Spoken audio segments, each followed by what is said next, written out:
إن الحمد لله نحمده ونستعينه ونستغفره ونتوب إليه، ونعوذ بالله من شرور أنفسنا وسيئات أعمالنا.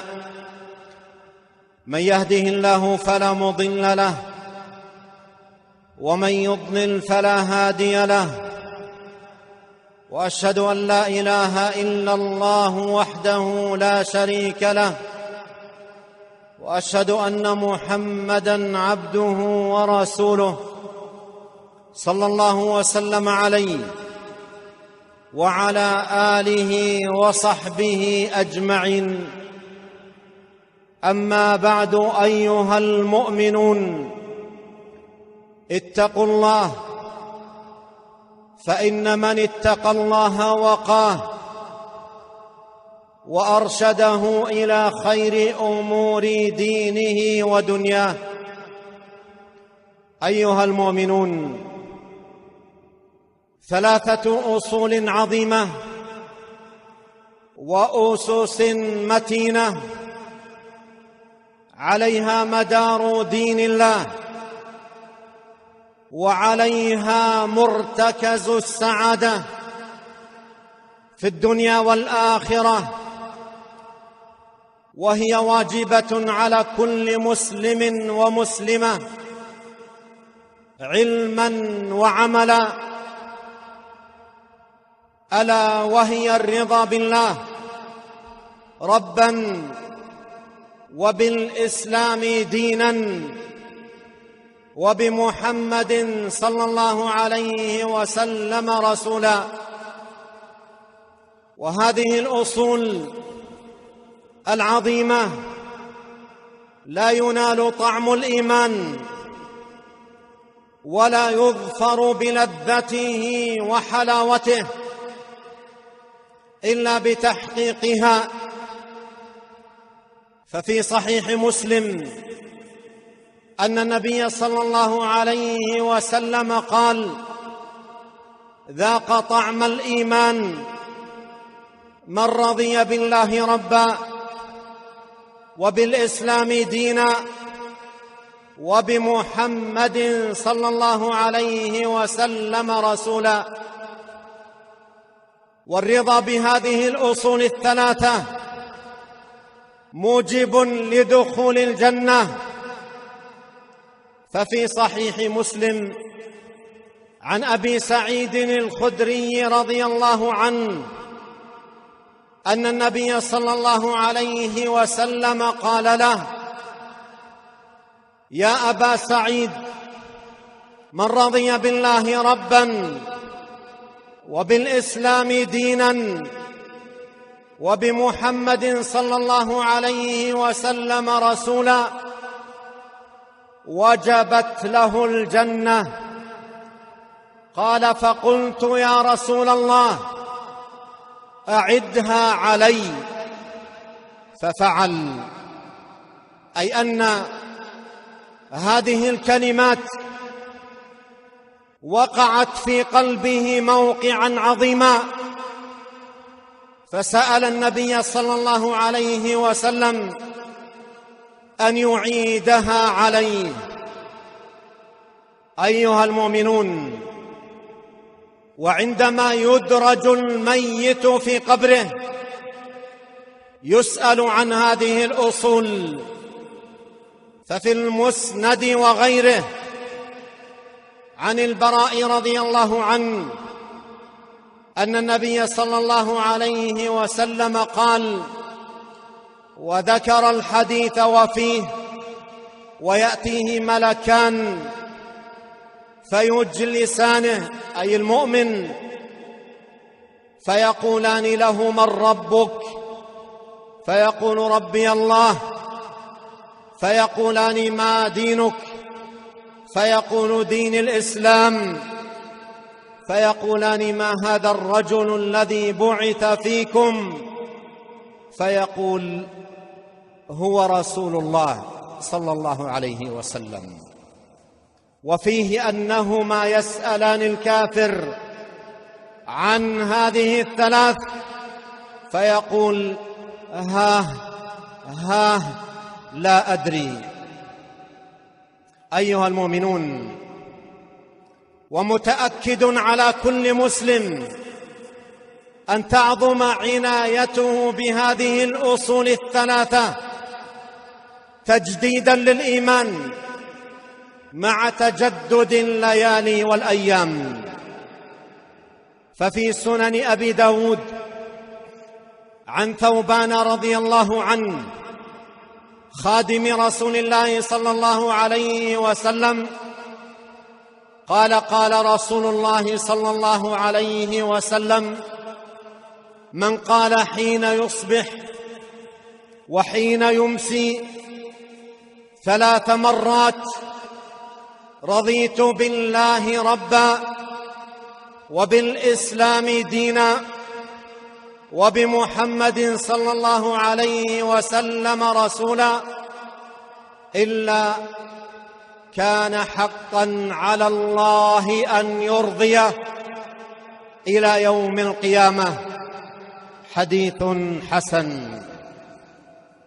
أيها المؤمنون، وعند سماع النداء للصلاة بكلمات الأذان العظيمة القائمة على التوحيد والإخلاص والتعظيم والإيمان، يشرع للمسلم حين سماع الأذان أن يجدد هذا الرضا بهذه الأصول العظيمة.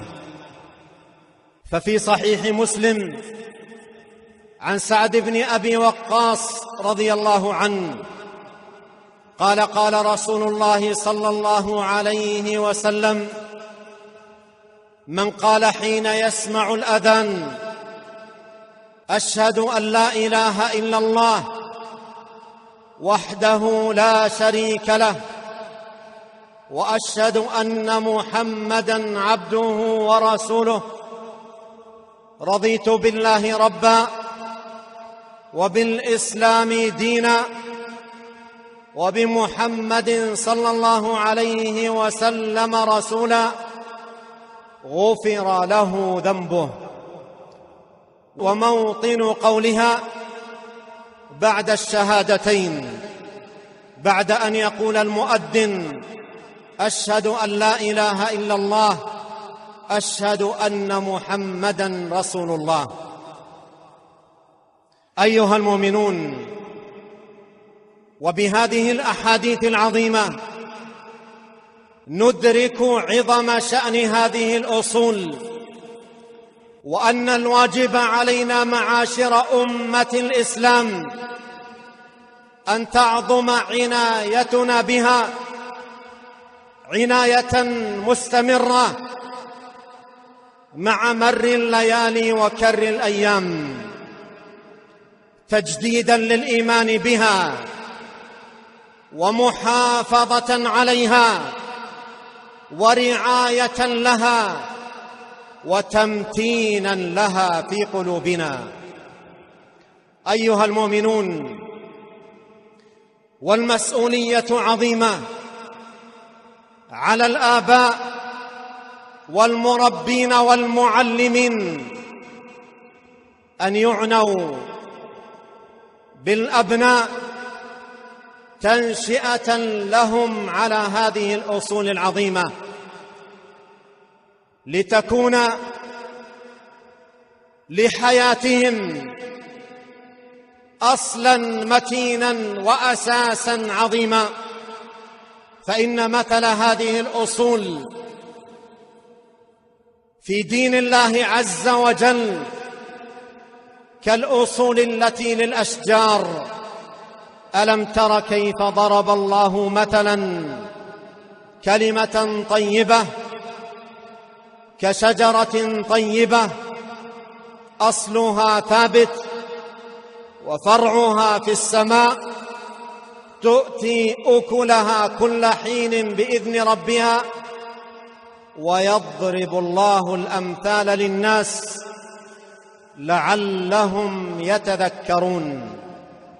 نفعنا الله أجمعين بهدي كتابه وسنة رسوله صلى الله عليه وسلم، أقول هذا القول وأستغفر الله لي ولكم ولسائر المسلمين من كل ذنب، فاستغفروه يغفر لكم، إنه هو الغفور الرحيم.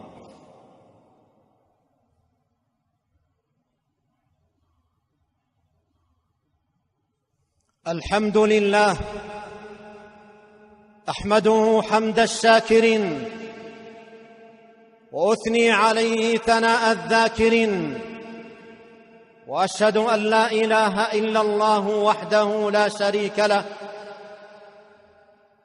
وأشهد أن محمدًا عبده ورسوله صلى الله وسلم عليه وعلى آله وصحبه أجمعين. أما بعد، أيها المؤمنون، اتقوا الله ربكم.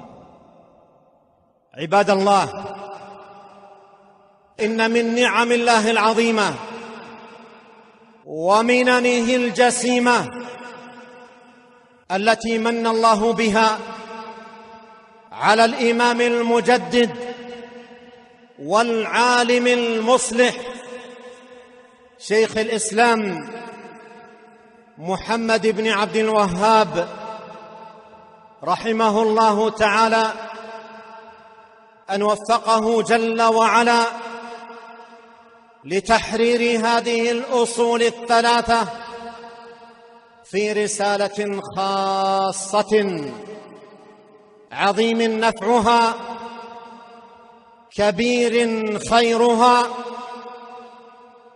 نفع الله سبحانه وتعالى بها خلقا لا يحصيهم إلا الله جل وعلا. فأقول توفيق الله جل وعلا لهذا الإمام بتأليف تلك الرسالة، وهو أول من كتب في هذه الأصول مفردة، وعموم النفع بها يعد من النعم العظام عليه وعلى من نفعه الله بما كتب. ومن النعم علينا في هذه البلاد، بلاد التوحيد، أن هذه الأصول مقررة على الأبناء والبنات في مراحل الدراسة، مطلوب منهم حفظها وضبطها وإتقانها. جعل الله ذلك في موازين حسنات ولاة أمرنا، فإنها حسنة عظيمة وعمل جليل.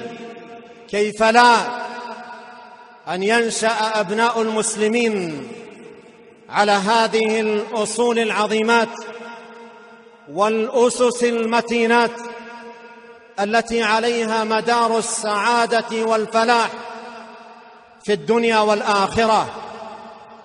فلله الحمد أولا وآخرا، وله الشكر ظاهرا وباطنا. وصلوا وسلموا رعاكم الله على محمد بن عبد الله كما أمركم الله بذلك في كتابه، فقال: إن الله وملائكته يصلون على النبي يا أيها الذين آمنوا صلوا عليه وسلموا تسليما.